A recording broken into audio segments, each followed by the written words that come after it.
Now to the latest in a developing story we've been following all week. Within the past hour, officials at Stephen F. Austin University are speaking out about an incident that happened on campus. A Houston teen says that she was the victim of a racist act that ended with police in her room with their guns drawn. Channel 2's Sion Rhodes was at today's news conference in Nacogdoches and is live now with the newest developments. Sion, good morning. Good morning, Andy. And given that we heard from the university president and an assistant vice president late Monday after this all broke, that in fact the students involved in this incident, this false filing of a report, did violate the student code of conduct and they said possibly criminal law. We expected when they called this news conference for this morning that perhaps they would be announcing expulsions or suspensions or perhaps criminal charges. That was not the case. In fact, the only announcement they had was that their investigation is not over. We heard first from the university president, Dr. Scott Gordon, who expressed outrage at what went down. He said it was a heinous act and that Kristen Evans, the young freshman from Houston, was completely innocent and did not deserve what happened to her.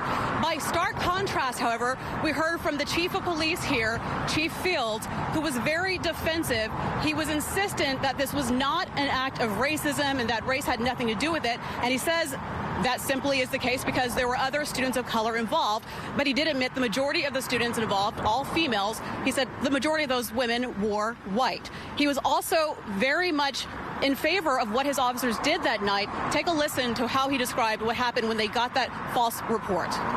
Only one officer had a weapon unholstered, and his weapon was, it was night, no lights on in the room, and he had a light on his weapon.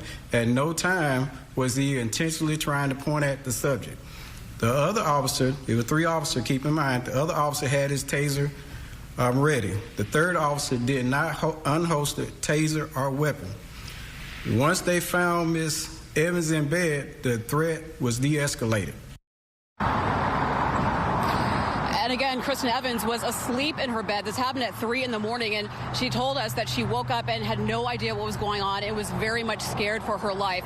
A lot of questions still unanswered because they abruptly ended this news conference. In fact, they weren't planning on taking any questions at all until I asked them to please come back to the podium because we did have a lot of questions that we felt should be answered. They took a few more questions, and then the press officer here shut down the news conference. So we're still trying to dig for more information and get more questions answered here on the campus of SFA. Live in Nacogdoches, Sion Rhodes, KPRC, Channel 2 News.